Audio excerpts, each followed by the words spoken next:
So the Stearman was designed by Lloyd Stearman in the mid-30s as a recreational plane. There was no market at the time because of the recession, and the Stearman Aircraft Company subsequently went bankrupt and was acquired by Boeing. Around 1937, Boeing, or the military, US military, put out a bid for a two-place trainer. Boeing resurrected the drawings of Lloyd Stearman's design.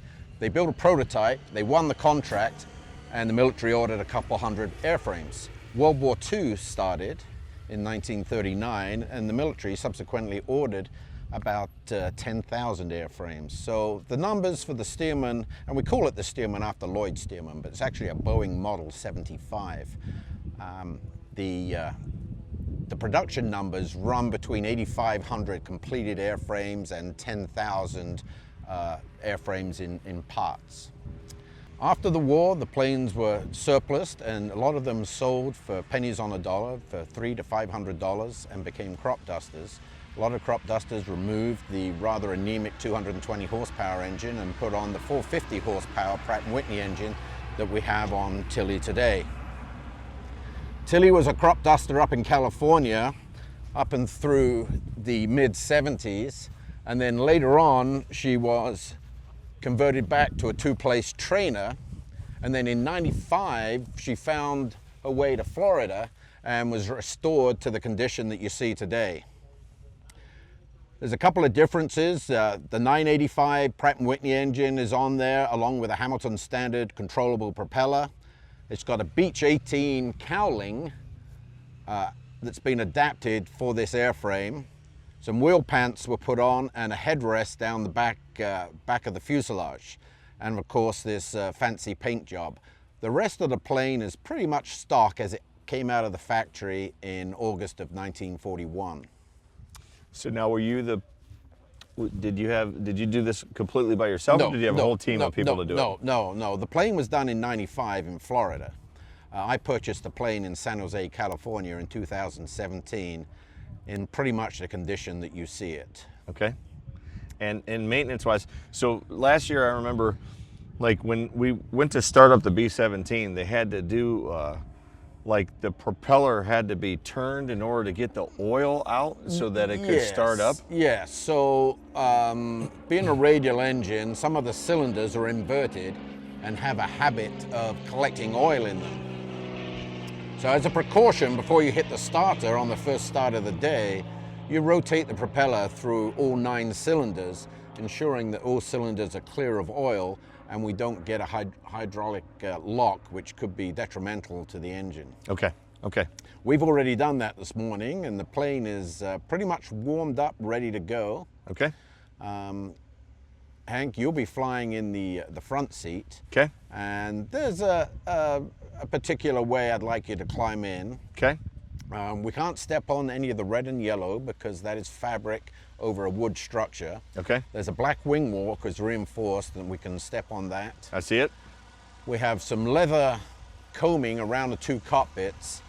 You can steady yourself on there, but I need you to grip the strut by the front cockpit, and there's a handhold up in the upper wing. I see it. And then you step over the front coaming into the center of the front seat, grab the other handhold and lower yourself down in, and then I will come and strap you in. That sound good? Okay. We're ready? Let me just get a footstool. Okay.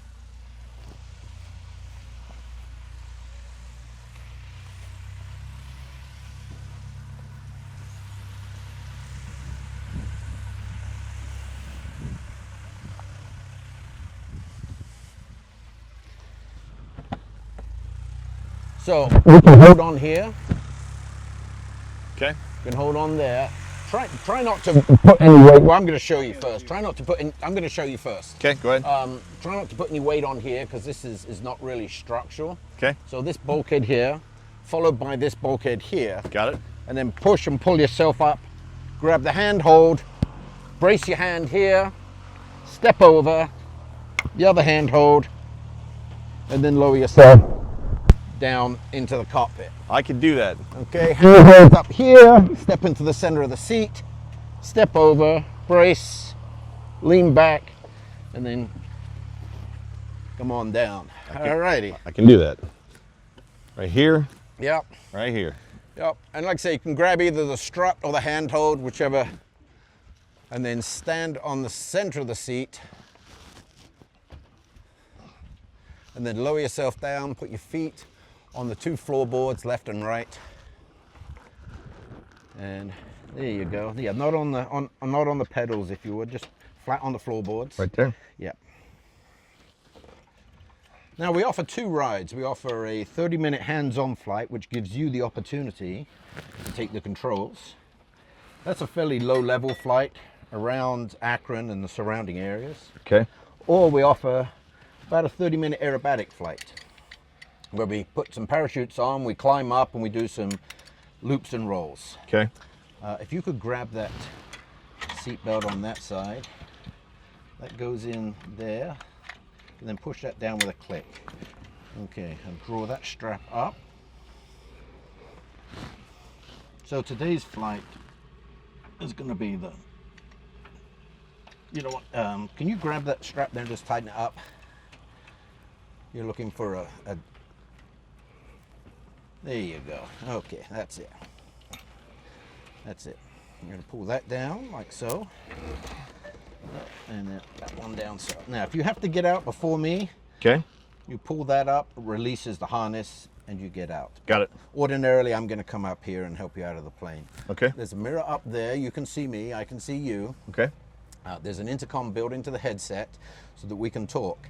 The trick is, if you can hear yourself in the headset, I can hear you. Okay. If for any reason you can't hear yourself, press and hold that button down, and that will make the intercom system live. Okay. A lot of the time I turn it down, detune it, so the wind doesn't continually come through the microphone. There's some basic flight instruments here: altitude, airspeed, engine parameters. What's our typical airspeed going to be? 100 miles an hour, 105, somewhere in that region. Okay. And we're going to be flying at about 1,000 feet above the ground, up to about 1,500 feet above the ground. Okay. I don't really want you to study the instruments. It's a beautiful day. I want you to look outside, enjoy the views. Absolutely. Like I say, our flight will probably be in the region of about 25 minutes or so. Okay. There's a headset here, just old-fashioned style leather helmet with a microphone, and that hole there wants to be right up on your lips for best reception. Otherwise, it's going to pick up engine noise and air noise. There's a snap up there on your left cheek, like so. Okay. We're going to take that over your head and just bring that around your ears so it's comfortable.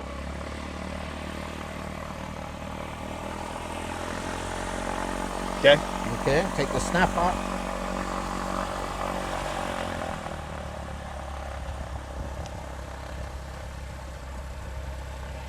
Okay. Okay, and then the microphone right off the tip. There, perfect.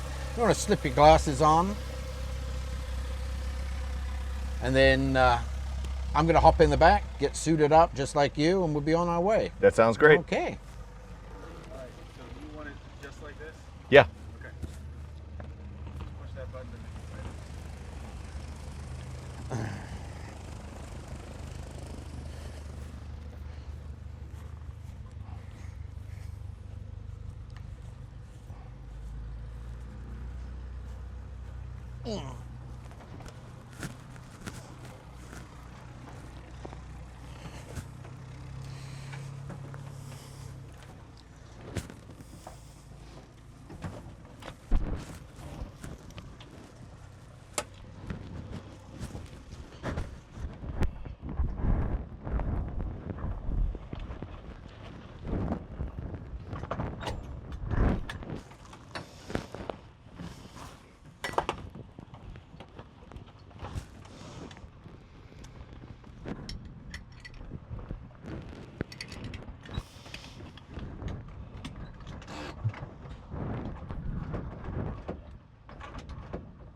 All right.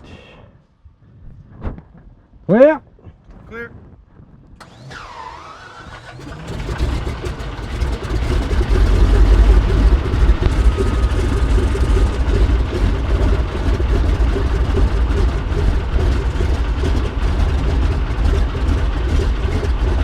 okay, Hank, can you hear me? A beautiful smell of fuel. All right, well, welcome aboard. Thank you. We'll have a couple of minutes to let this engine warm up so we can catch you out. We can talk a little bit about the plane. All right, so once these machines were put into service in order to be used as training, how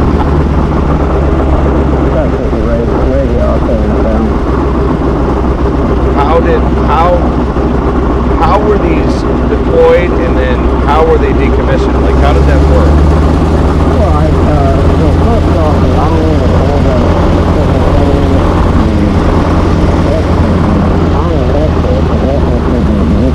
Correct.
more engines were used, and maybe incidentally, you know, when you put a big cruise in there,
stick or the stick, Yes. do you have the same exact thing Yeah. that we have up front here? So as this plane is being reconfigured as a trainer, yes, everything you have in the front, or everything I have in the back is duplicated in the front and connected, whether it's the throttle, the rudder pedals, the control stick, the instruments are duplicated. So I could actually teach you to fly this thing, and you have everything you need. The only thing you cannot do is start the engine. Okay. But you can shut it down. So you have the ability to pull a lever and shut the fuel off, which I hope you don't do during this flight. I don't plan to do it. So I'm not going to touch anything. I'm going to ask you to keep your feet off the rudder pedals, Okay. and your hands off all the controls until we get through the airport, and I'll give you a chance to fly the plane. Okay. So I'm going to run the engine up here, check some systems, and then we'll be on our way. Ready.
other forces going on.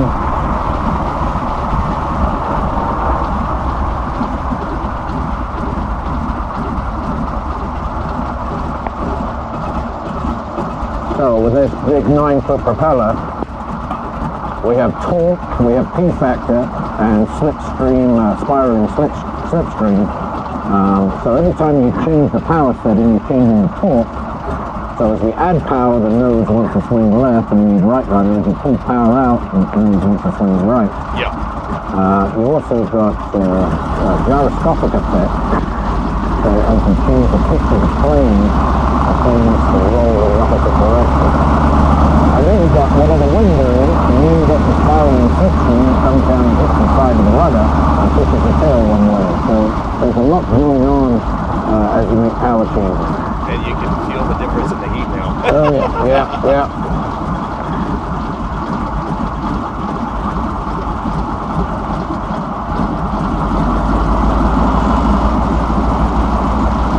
Well, thank you, Robert. That was fantastic. We got to see all kinds of good stuff. We did. That's pretty much my standard ride. The aerobatic ride's the one the guy behind us is getting. Okay. You just bear with me while I go ahead and show you this down. All right.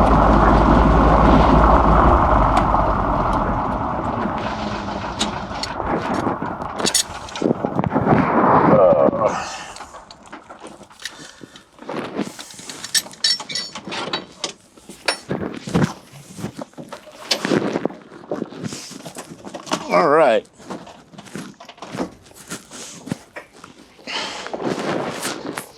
So we can take the helmet off first. Okay.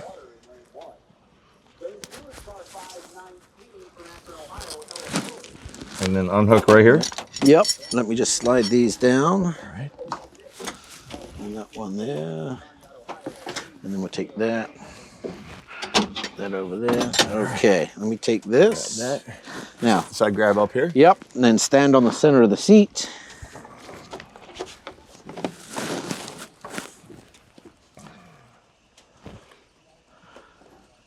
Then step over onto the wing. Hang on.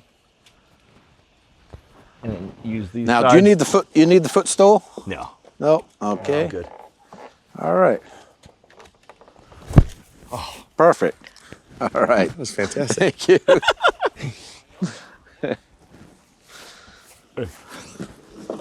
Oh, there you go. I'm not dead. No, I mean it was yours. I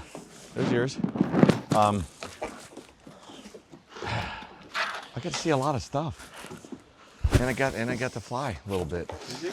Yeah. Oh. You let me, and I didn't suck. I didn't suck. You know, I was just like, be gentle. And I years and years and years ago, I flew a Cessna many years ago. Okay. Just for like a minute or two, right? But this is so different because you are literally just holding one stick. Like this is like straight up like old school. So Good stuff, man.